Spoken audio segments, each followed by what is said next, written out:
Olá, muito bem-vindos ao canal Pro Desportivo. Meu nome é Nael. Estou de volta para mais um vídeo sobre os resumos das partidas da Copa do Mundo de 2026, a maior Copa de todos os tempos, com 48 seleções, 3 países sedes.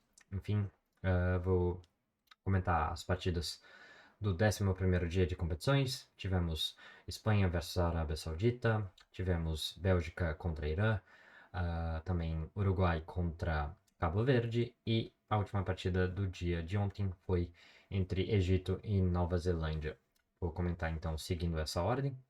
E antes de começar, quero agradecer a quem está assistindo, muito obrigado, né? Se chegou aqui nesse vídeo aleatoriamente, eu estou fazendo essa saga de resumos, né, com os meus comentários, né, os meus principais destaques, né, sobre as partidas da Copa do Mundo, né, e pretendo fazer isso até o último jogo, né, a grande final, no dia 19 de julho, né, aí um pouquinho menos de um mês, né, tá passando muito rápido, mas ainda teremos muitos jogos, muitas boas partidas, acredito, né, ao longo desses próximos dias, né, e espero, né, comentar no último vídeo, né, no dia 19, né, sobre o Brasil ganhando, quem sabe, né, o Hexa. E é isso. Esse é o meu objetivo fazendo esses vídeos, né? Comentar sobre jogos, me divertir e também compartilhar essa experiência com você que está assistindo. Então é isso, a introdução feita. Vamos então para o primeiro jogo de ontem, Espanha e Arábia Saudita, válida pelo Grupo H, né? Espanha que empatou com Cabo Verde no primeiro jogo, né? Um empate surpreendente, né? E até de certa forma, principalmente para a Espanha, claro, desapontante, né? Para o lado de Cabo Verde, um empate heróico, histórico, né? Na sua primeira partida em Copas do Mundo, já conseguiu empatar com ah, a campeã mundial, né? Em 2010, Espanha, e a atual campeã da Eurocopa, né? Há 2 anos, a Espanha. E, né, a Espanha vindo muito pressionada, tentando se provar, tentando, ah, né, ah, calar os críticos, né, e conseguiu fazer isso, né, agora nessa segunda partida com Lamine Yamal começando de titular, né, ele que contra Cabo Verde entrou no segundo tempo, e aí já se nota uma notável diferença, né, no estilo de jogo da Espanha, tendo este jogador aqui em campo, ainda 18 anos, vai fazer 19 no mês que vem, mas ainda tem 18, né? E é impressionante o que ele consegue fazer. Ele muda completamente a forma de jogar da Espanha, né? O time funciona muito mais com ele em campo, flui de uma maneira muito melhor, e aí faz os outros jogadores crescerem, incluindo Mikel Oyarzabal, né? O cara que joga ali mais avançado na seleção da Espanha. Ah, né, pode-se entender que ele seja um centroavante, mas na verdade as características dele são mais de um segundo atacante. Até no início da carreira dele, ele era mais um ponta, né, pela esquerda, né, e, né, jogou assim até nas Olimpíadas de Tóquio em 2021, onde ele foi medalhista de prata, né, com a seleção espanhola, perdeu a final para o Brasil naquela ocasião. E aí, né, ele teve a infelicidade de uma lesão no joelho, né, um rompimento de ligamento, e aí ficou um bom tempo parado, né, e aí depois que voltou teve que adaptar o seu estilo de jogo, e, né, agora nessa Copa, né, na seleção da Espanha, ele joga como mais um falso 9 e se destacou na partida de ontem, né? Ah, primeiramente o Yamal abriu o placar, né? Com um passe, assistência do Oyarzabal, né? Yamal aparecendo ali na segunda trave e fazendo o gol. E aí depois foi o show do Oyarzabal, fez 2 gols, né? Realmente muito participativo, né? As jogadas da Espanha geralmente terminavam com ele. Ele procurava finalizar mais, né? E a mal também, por muitas vezes tentando cortar para dentro e finalizar de perna esquerda. Ontem não estava tão afiada a finalização dele, mas já vimos outras vezes, né, o que ele pode fazer, né, fazendo essa jogada, né, cortando para o meio e batendo. Ontem ele não conseguiu, mas, né, não precisou, porque o Yorsabo, ele sim estava mais afiado. E aí, no primeiro tempo, a Espanha abriu 3-0 com muita facilidade, poderia ter feito mais, né? O governo da seleção da Arábia Saudita fez algumas defesas importantes, e a seleção da Arábia Saudita, né, realmente sem saber o que fazer com a bola, quando conseguia, nas raras ocasiões, a posse da bola e tentar um contra-ataque, realmente não conseguia finalizar a jogada, mal conseguia passar do seu campo defensivo. Realmente, uma partida dominante ali no primeiro tempo da Espanha. Já no segundo tempo, apesar do gol ali logo aos 5 minutos do segundo tempo, né, um gol acreditado como contra, né, do jogador Al Tambakti da Arábia Saudita, né, após a finalização do Cucurella, né, uma bola que sobra ali de um escanteio, né, apesar desse gol inicial, né, que abriu 4-0 de vantagem para a Espanha, apesar desse gol, o restante do segundo tempo foi bem monótono, né? Realmente o nível caiu bastante. E aí a Espanha se viu mais do que satisfeita, né? Percebeu que esse resultado era o bastante, não quis se arriscar mais, né? Tentar continuar com um ritmo forte, né? Preservou ali os seus jogadores, né? O Yamal acabou saindo no segundo tempo, inclusive. Até teve uma boa chance com o Ferran Torres, né? Uma bola que ele recebe em profundidade, em velocidade, mas ele finaliza para fora. Ali talvez a Espanha pudesse fazer 5-0, mas terminou assim 4-0 mesmo. Né? Uma boa resposta da seleção espanhola após a primeira partida, após o empate, né, contra Cabo Verde. E, né, terminou então na liderança do grupo H, né, à frente do Uruguai e de Cabo Verde, que acabaram empatando. Já vou falar desse jogo na sequência. Aqui mais uma vez destaque para Lamine Yamal e também para o Oyarzabal, o craque da partida de ontem. Então vamos para a partida da sequência, essa válida pelo grupo G, entre Bélgica e Irã, né? Mais um 0-0, né? Tivemos aí a segunda partida em sequência, né? Uh, em no dia seguinte, né? No dia anterior, 0-0 entre Equador e Curaçao. E aí, no domingo, Bélgica e Irã também não saíram do 0-0. Né? Muita gente costuma dizer que algumas seleções, quando querem jogar de forma preguiçosa e, né, sem muita criatividade, costuma ser a seleção da Bélgica, né? Né, em algumas ocasiões o time realmente enfrenta um bloqueio criativo e fica muito dependente de algumas peças, né, de alguns jogadores. Kevin De Bruyne é um deles, assim como Romelu Lukaku, né, também.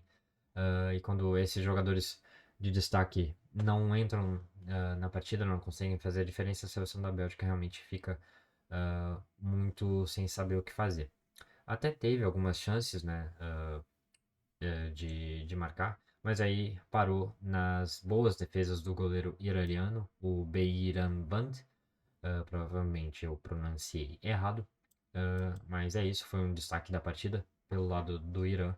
Realmente fez boas defesas e aí segurou o empate para a seleção iraniana. Courtois também realizou algumas defesas, né, nas chances que o Irã teve, né, principalmente com o Taremi, né, centroavante da seleção do Irã, que fez um gol até, mas foi anulado, né, por impedimento, uma cobrança de falta de jogada ensaiada, né, que lembrou muito a jogada ensaiada da seleção da Holanda, né, na última Copa contra a Argentina, né, onde eles conseguiram empatar o jogo naquela oportunidade, mas dessa vez aqui o Irã não teve sucesso, né, o gol foi anulado, e aí, como eu disse, o empate ficou aí de bom, justo, né, pelo que as duas seleções apresentaram. E aí, então, né, no grupo G, com esse empate, Irã terminou em segundo lugar, né? né, com 2 pontos. Também empatou na primeira rodada com a Nova Zelândia, em 2-2. E a Bélgica, né,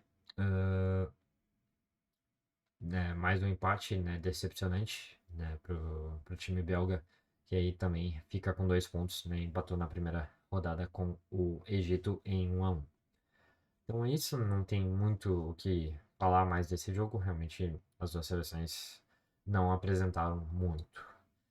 Passando então para o próximo jogo, grupo H, né, o grupo que teve Espanha e Arábia Saudita mais cedo, né? Agora a partida entre Uruguai e Cabo Verde, né? Mais uma vez Cabo Verde surpreendendo, fazendo história, somando o seu primeiro ponto, não, perdão, somando o seu segundo ponto na história das Copas e marcando o seu primeiro gol na história das Copas, né? Conseguiu abrir o placar nesse jogo, né? Numa cobrança de falta de longe, muito longe, contou com a barreira do Uruguai abrindo, é verdade, e o Muslera um pouquinho perdido, né? Mas conseguiu abrir o placar, né? Com o Kevin Pina. Não, um chute realmente improvável, mas de muita felicidade, né? Então Cabo Verde conseguiu sair na frente, né? Mas o Uruguai conseguiu reagir e ainda no primeiro tempo conseguiu a virada, né? Primeiramente com o Maxi Araujo, que marcou o gol de empate contra a Arábia Saudita na primeira rodada, né? Ah, a partida que terminou empatada, né? Pro Uruguai. E, e depois, né? Com o Agustín Canóbio, né? Jogador do Fluminense, né? Conseguiu virar os dois gols oriundos de bolas aéreas, né? De cruzamentos, vindo das extremidades, né? O Uruguai aparentemente consegue chegar de forma mais perigosa, né? Levando mais perigo para os times adversários nessa forma, já que jogadas construídas, né, pelo chão, com bola no chão, né? De pé em pé, realmente o time carece, né, não consegue chegar de forma fluida dessa forma. E a bola parada, a bola aérea, de uma maneira geral, tem se mostrado uma solução para a equipe uruguaia. Né, então vai para o segundo tempo com a vantagem em 2-1 e no segundo tempo não conseguiu aumentar essa vantagem e ficou ali à mercê de uma bola, né, esporádica tomar um empate. Foi o que aconteceu, né? Um erro de saída de bola, uh, né, o zagueiro do Uruguai acaba recuando curto e o atento Augustin, não, perdão, o Hélio Varela atento consegue antecipar ali o Muslera, que para mim, né, não deveria ter saído, né, saiu de forma desesperada do gol e aí deixou né, espaço aberto e o Varela só empurrou para o gol vazio e empatou o jogo para Cabo Verde e dessa forma, então, eles conseguem o seu primeiro ponto na história das Copas, né, na sua primeira participação. Aí já fazendo história novamente. Não, perdão. Fazendo o seu segundo ponto, né, na história das Copas. E aí fazendo os seus dois primeiros gols, então, na história das Copas do Mundo. Né, seleção cabo-verdiana fazendo história novamente e né, mostrando a sua bravura, a sua resiliência, né, mesmo estando atrás no placar, ali conseguiu um empate. E né, está aqui vivíssimo nesse grupo H, com chance de classificação. No momento está na terceira posição, com 2 pontos, a mesma pontuação do Uruguai. E agora vai enfrentar a Arábia Saudita, né, a seleção né, que foi goleada pela Espanha e tendo chances de classificar, né? Caso a Espanha vença o Uruguai e Cabo Verde, né, no mínimo empate contra a Arábia Saudita, Cabo Verde então avançaria para a próxima fase em segundo lugar no grupo e né, faria ainda mais história nessa competição, né? Disputaria a fase de 16 avos. Aqui o autor do gol, do primeiro gol, né, de Cabo Verde na história das Copas, o Pina, né? E aqui o Varela, o autor do segundo gol. Né? Realmente um resultado histórico para Cabo Verde. E quanto ao Uruguai, né? Fica aí o sinal de alerta. Vão ter que fazer uma missão impossível, né? Na última rodada. Vão ter que ganhar da Espanha para, né, não ter que depender de resultados paralelos, né, entre Cabo Verde e Arábia Saudita.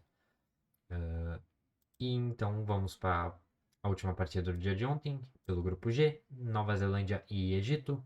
As duas seleções empataram na primeira rodada, como eu disse, Nova Zelândia empatou em 2-2 contra o Irã e o Egito empatou em 1-1 contra a Bélgica. As duas seleções precisando vencer, né, para terem uma boa chance de classificação. E, né, a Nova Zelândia começou na frente, né, um gol oriundo de uma jogada de escanteio, né? O Surman conseguiu subir livre e cabecear para o gol, então fazendo 1-0 para a Nova Zelândia, né, realmente mostrando que tem uma bola aérea muito forte, né, não só com o zagueiro o Surman, mas principalmente também com o centroavante o Chris Wood. E, né, o Egito sofrendo muito para criar jogadas no primeiro tempo, o Salah um pouquinho né, ausente, né, nas jogadas criativas, ele até tentava partir para cima em vários momentos, mas sem efeito, né, sem sucesso. Mas aí já no segundo tempo o time do Egito melhora, consegue ali com algumas alterações, né, do banco ser mais ofensivo, ser mais agressivo também. E aí, aos 13 do segundo tempo, Zico, ele mesmo, né, o jogador que tem esse nome em homenagem ao nosso Zico, né, apelido que ele, nome que ele recebeu do pai dele, né, em homenagem ao nosso Zico, né, ele que marcou também no amistoso contra o Brasil, né, que terminou com vitória do Brasil por 2-1. Enfim, ele agora no jogo contra a Nova Zelândia empatou o jogo. E aí, quase 10 minutos depois, aí sim, Mohamed Salah já muito mais solto no jogo, conseguindo né, ser mais participativo e levar mais perigo ao gol da Nova Zelândia. Ele, aos 22, então, consegue o segundo gol, o gol da virada para o Egito. Né, uma jogada que ele cansou de fazer, né, no Liverpool, onde ele parte ali pelo lado direito, né, e procura a aproximação ali de um jogador na área para fazer a tabela, né? Ele toca e recebe, né, para poder finalizar. Então, realmente um gol em que nos acostumamos ver ele fazer pelo Liverpool. E aí já aos 37 do segundo tempo, Trezeguet faz 3-1 pro Egito e ah, consolida a vitória egípcia, né?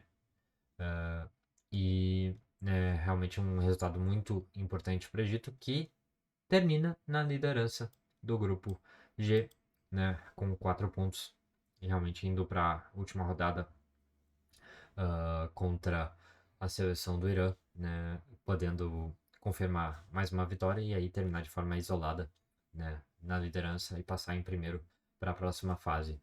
Realmente uma vitória muito importante para o Egito. E já a Nova Zelândia, né, ainda há chance de classificação, mas realmente uma tarefa muito difícil na última rodada contra a Bélgica, que provavelmente vai vir, né, pilhada, né, depois de 2 empates, né, e vai querer a sua primeira vitória nessa Copa.